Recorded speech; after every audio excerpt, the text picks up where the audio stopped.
My name is Naomi Carter, and at 36 years old, I learned something ugly about family dinners. The people who love you don't always save you a seat. Sometimes they save you a job. At my stepfather's retirement party, there were 72 guests, live jazz, crystal centerpieces, imported steak, and custom name cards tied with gold ribbon. And me? I was standing beside a mop sink in the service hallway, holding a tray of empty champagne glasses, while my mother laughed under chandelier lights like she had finally made it into the life she always wanted. I remember the exact moment it happened. My stepbrother Jason looked at me, adjusted his cufflinks, and said, "You're better back here anyway. You know how Mom gets stressed." Like it was normal. Like I belonged behind the swinging kitchen doors while the rest of the family toasted each other in front of cameras. But here's the thing nobody in that ballroom knew. The black leather folder tucked under my arm contained 3 signatures, 2 wire confirmations, and 1 document that could destroy everything they thought they owned. And before the end of winter, the same people who treated me like hired help would be calling me non-stop, begging for mercy. Welcome back to Quiet Truth Stories, where the people who carried everyone else finally put the weight down, and the ones who confused kindness with weakness learned the difference the hard way. If you've ever been the family fixer, the unpaid therapist, the emergency contact, the backup plan nobody thanks until you stop answering your phone, then you already know this story. Subscribe, because this one starts ugly. I should probably explain who I am before I tell you what happened. I'm a contract compliance auditor. Basically, companies hire me when money disappears, and nobody wants to admit how. I sit in cold offices with spreadsheets and legal pads and coffee that tastes like burnt pennies, while executives swear everything is fine. It never is. People think fraud is dramatic. It's not. It's usually lazy. Tiny shortcuts repeated long enough until they become a lifestyle. That matters because my family worked the exact same way, not through screaming, through assumptions, small things, quiet things, things that slowly trained me to become useful instead of loved. If Grandma Elise needed groceries, I handled it. If somebody forgot a birthday, I overnighted the gift. If Thanksgiving reservations fell apart, my phone rang. If my mother Lena needed help planning church events, neighborhood fundraisers, retirement dinners, anniversaries, or somebody's baby shower, I became unpaid staff before she even finished the sentence. Nobody ever officially asked, they just waited, and I always showed up. My therapist once told me something that hit harder than it should have. She said, "Competent daughters become invisible, because everyone assumes they'll survive anything."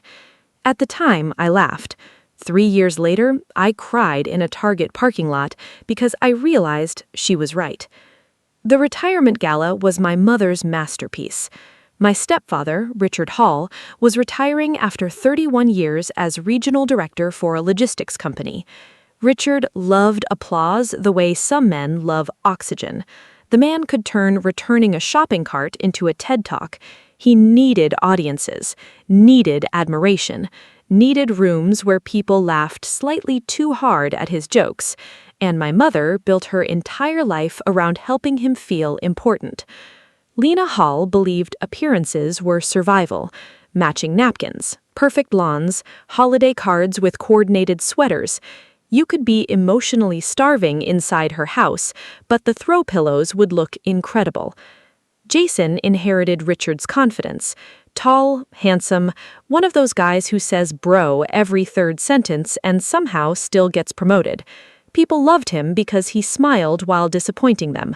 And then there was me, Naomi, the dependable one, the calm one, the one who always handled things, which sounds like praise until you realize it means nobody ever wonders whether you're tired. The retirement party planning started 8 months earlier. Guess who handled the venue? Guess who negotiated the catering contract? Guess who found the jazz band after the original one canceled? Guess who coordinated hotel rooms for out-of-state relatives while still working 60-hour weeks? Me. Always me. I built spreadsheets, timelines, vendor schedules, parking maps, emergency contact lists. I even color-coded dietary restrictions because Richard suddenly decided gluten was inflammatory. The irony there could feed a village. One Thursday night in October, my mother called me while I was eating leftover Chinese takeout over my sink. She didn't say hello. She said, "The florist needs a final centerpiece count." I told her I already handled it. She paused, then said the sentence she'd been saying my whole life. "You're such a lifesaver." People hear that phrase and think gratitude, but when someone says it to you enough times, you realize something. A lifesaver is only valuable during emergencies. Nobody invites the lifesaver to sit down after. The black leather folder entered the story 6 weeks before the party. See, Richard had a problem, a massive one, and nobody knew except me.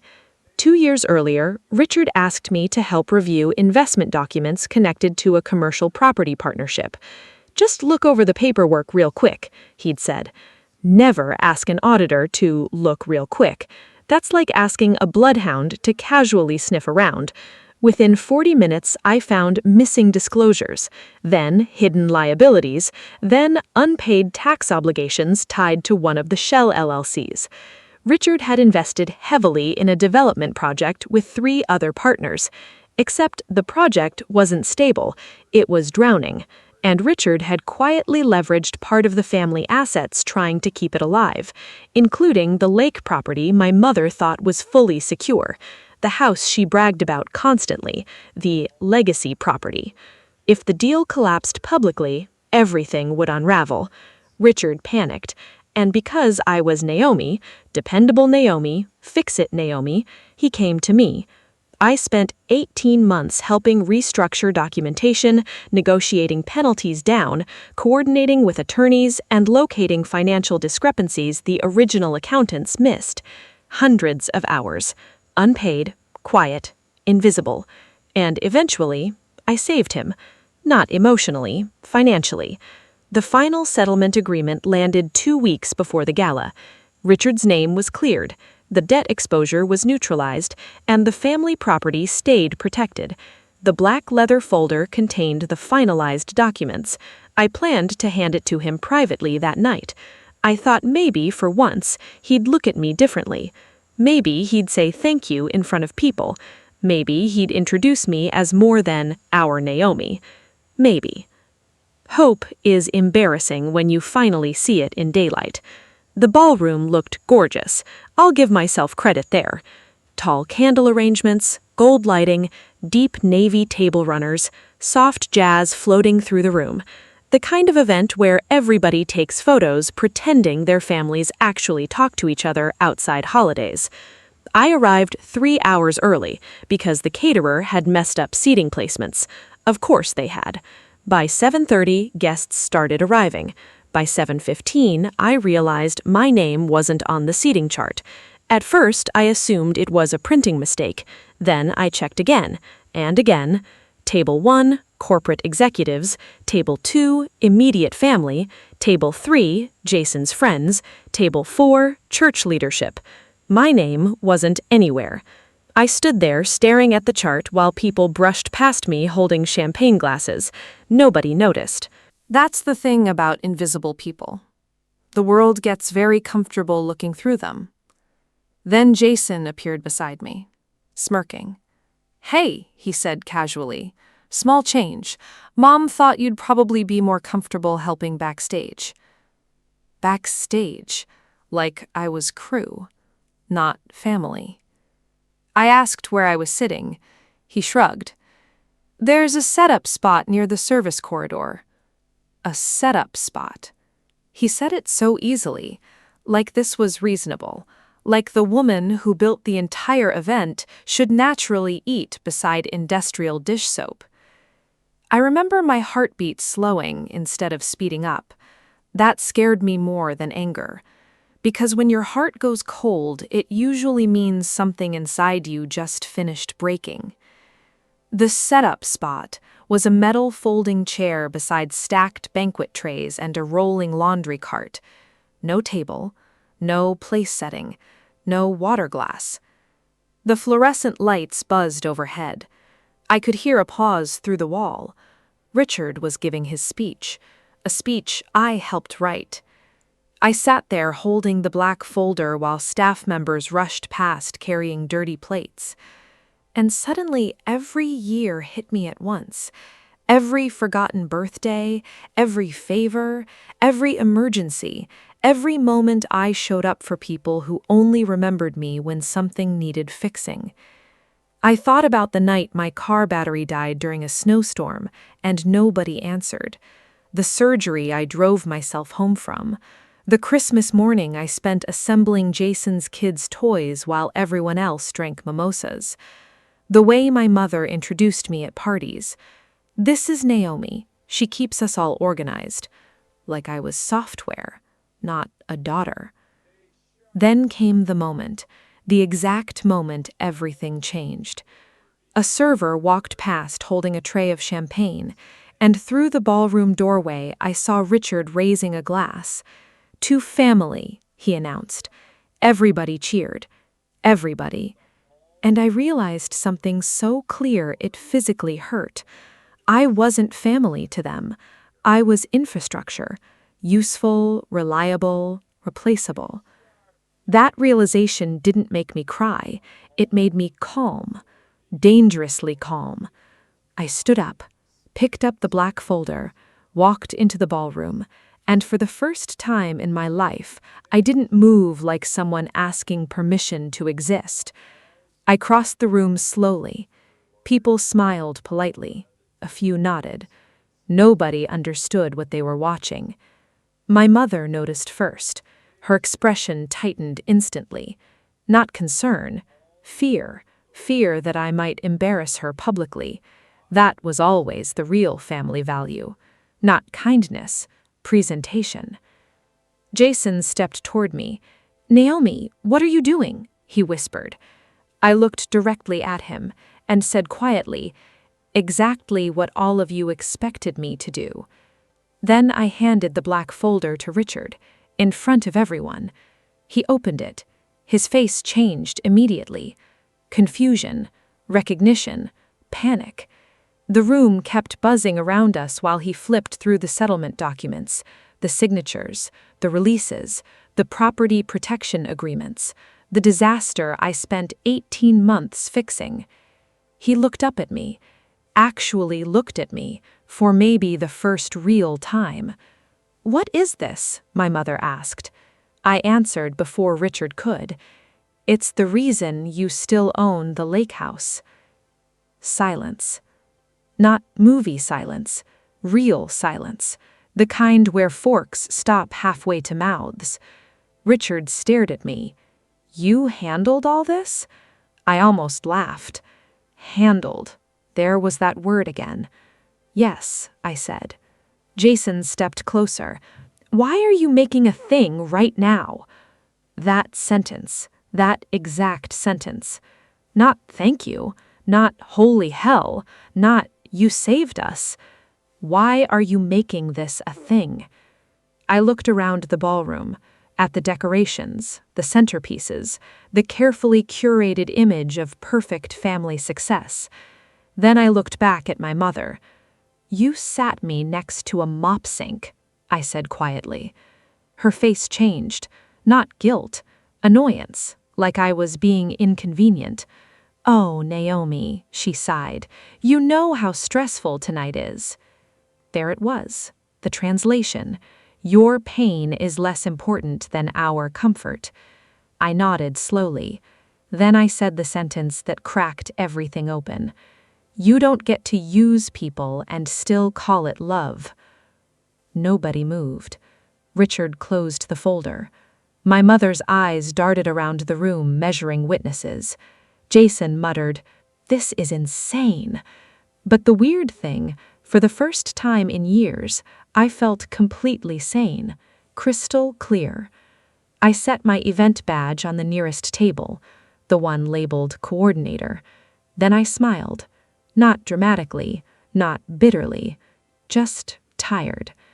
"I hope the rest of your evening runs smoothly," I said, and I walked out. Nobody followed me. That part mattered. Nobody followed. Outside, cold air hit my face. I stood in the parking lot shaking, not because I regretted leaving, because my body finally realized the survival mode was over.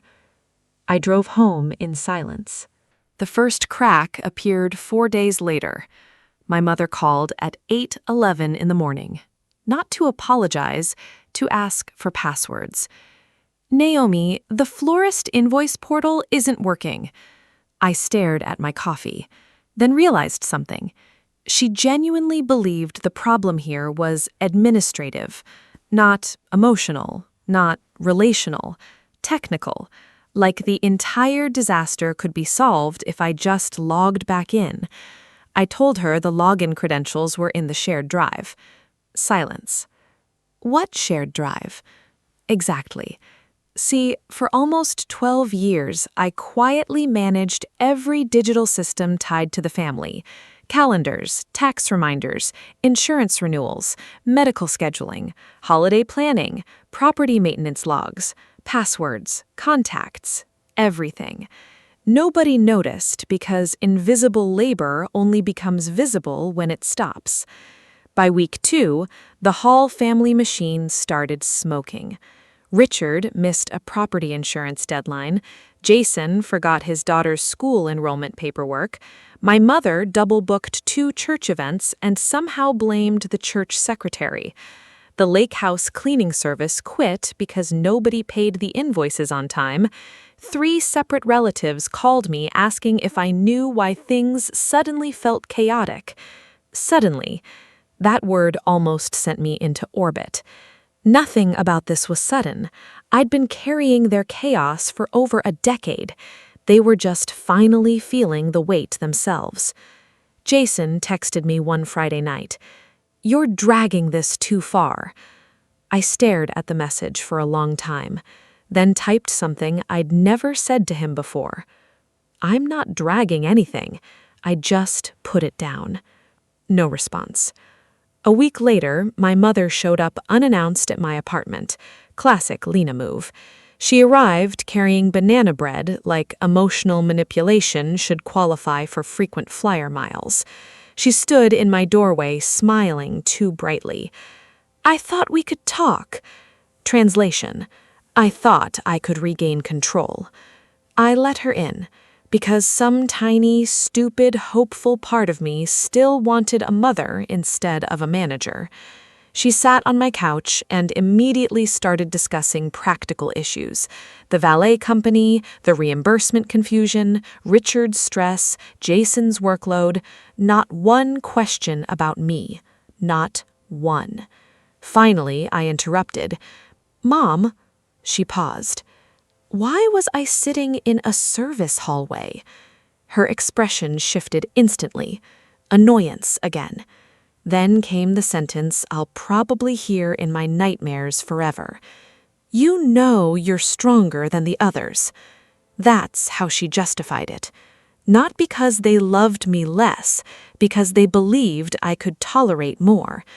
Do you understand how twisted that is? To punish the dependable child for surviving too well. I looked at her for a long time, then asked quietly, "Did you ever once think about how that would feel?" She crossed her arms. "We were overwhelmed." There it was again. Their stress always outranked my humanity. I suddenly felt exhausted down to my bones. Not angry. Done. Completely done. I stood up, walked to my front door, opened it. My mother blinked. "Naomi?" "You should go." Her face hardened. "So that's it? You abandon your family because of one misunderstanding?" One misunderstanding. Funny how people rename your pain once they're uncomfortable. I looked directly at her. No, Mom. I left because all of you built a life where my value depended entirely on what I could do for you. She stared at me. Then came the guilt missile. After everything we've done for you. I almost asked what that exactly meant, but honestly, I didn't need the answer anymore, because people who truly love you don't keep score out loud. She left crying, real tears this time, and for the first time in my life, I didn't chase after her. That night, I sat alone eating cereal at 10:30 while rain hit my apartment windows, and something strange happened. I felt peaceful. Not happy, peaceful, like my nervous system finally stopped waiting for emergencies. 2 weeks later, the lake house situation detonated. Richard called me screaming. Apparently, one of the commercial restructuring agreements required ongoing compliance reporting. Guess who had been quietly handling all of it? Yep, me. He missed 2 filing deadlines. The penalties were brutal. I need the access credentials immediately, he snapped. Need. Always need. Never, please. Never, how are you? I listened calmly, then said, I emailed transition instructions 6 weeks ago. You know I don't read long emails.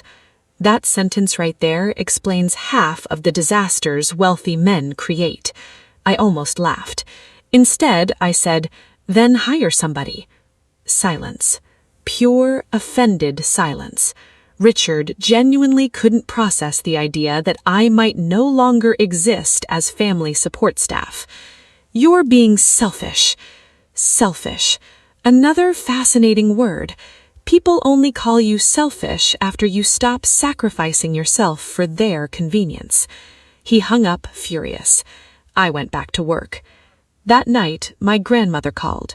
My real grandmother, Nana June, 82 years old, sharp as broken glass. She asked me one question. Honey, are you finally free? And I burst into tears so hard I had to sit on my kitchen floor, because nobody had ever framed it that way before. Not abandonment, freedom. Nana June invited me over Sunday. When I arrived, she already had soup simmering. That woman believed every emotional crisis could be improved with carbohydrates and butter. Honestly, she wasn't wrong. We sat at her tiny oak table while rain tapped against the windows, and I told her everything. The hallway chair, the pressure, the years, the exhaustion. She listened quietly. Then she said something that changed me. Baby, they trained you to believe love had to be earned through usefulness. I stopped breathing for a second, because that was it. Exactly it. Every holiday, every favor, every spreadsheet, every sacrifice. I wasn't trying to help. I was trying to deserve belonging. And the worst part, they let me. For years. 3 months after the retirement gala, Jason called unexpectedly. Not text, called. His voice sounded tired, actually tired. Hey, he said. Quietly. Hey. Long silence. Then he exhaled. I didn't realize how much you did. There it was. Not a perfect apology, not redemption, but truth. Sometimes truth is the first crack light gets through. He told me the family was drowning. Bills late, missed deadlines, arguments nonstop. Richard stressed, Mom overwhelmed, the entire system failing. Then he said something shocking. You made everything feel easy. I closed my eyes. No, I made everything look easy. Huge difference. Jason asked if we could get coffee. I almost said no. But healing isn't always dramatic. Sometimes it's just curiosity surviving disappointment. We met at a little cafe downtown. For the first 20 minutes, we talked like strangers wearing family faces. Awkward, careful. Then, finally, Jason looked at me and said, I think Mom used you the way Dad used her. And suddenly, everything made horrible sense. Generational survival patterns, pain recycling itself. My mother became valuable by serving Richard, then trained me to survive the same way. Not because she hated me, because she thought endurance was womanhood. That realization didn't erase the damage, but it stopped me from carrying all the blame. Jason apologized, a real apology. Messy, incomplete, human. I accepted it carefully, like touching a bruise. The biggest surprise came from me. Without the family emergencies consuming my life, I suddenly had space, actual space.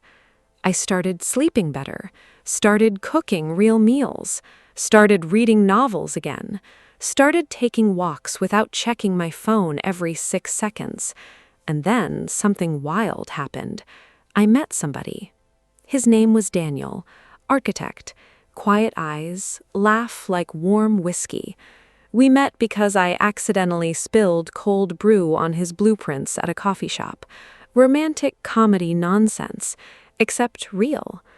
Our first date almost broke me emotionally, not because it was spectacular, because it was easy. Daniel picked the restaurant, made the reservation, drove, opened doors, handled things.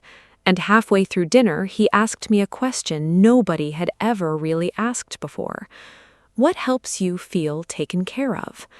I stared at him, completely blank, because I genuinely didn't know. Imagine being 36 years old and not understanding your own needs because you spent your entire life performing usefulness instead of experiencing care. I went home and cried in my bathtub, not sad tears, grieving tears, for the version of me that thought exhaustion was proof of love. Spring arrived slowly. The family tension cooled into distance. Richard stopped calling. My mother sent polite texts instead of demands. Jason kept trying, and honestly, that mattered. One afternoon in April, my mother invited me to lunch, neutral territory, small Italian restaurant. She looked older, tired, like reality finally reached her.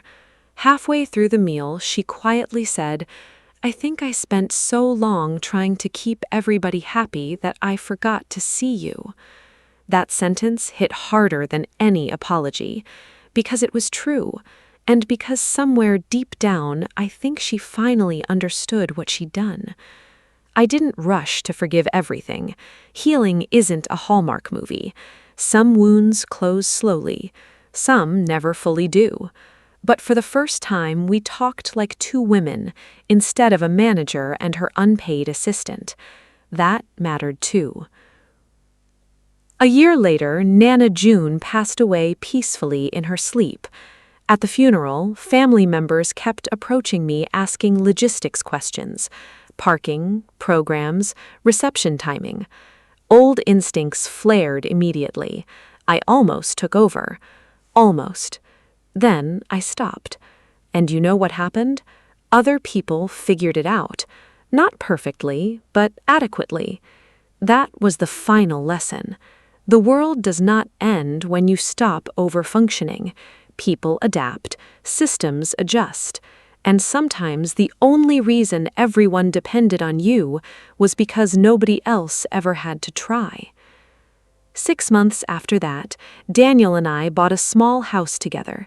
Nothing fancy. Big kitchen, front porch, sunlight across the dining room every afternoon around 4. On moving day, I carried in an old wooden table Nana June left me. Solid oak, scratched, beautiful. Daniel asked where I wanted it. I smiled. Center of the room. Because that's the thing nobody tells you after you spend years begging for a seat at someone else's table. You can build your own. And the people who truly love you, they won't make you earn your chair. They'll pull it out before you even sit. If you've ever been the family fixer, the emotional support system, the reliable one everyone praises while quietly draining dry, hear me clearly.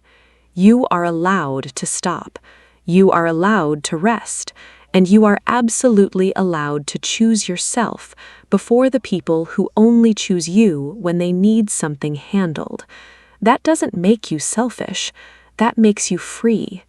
And freedom, sometimes it starts with one empty chair in a hallway.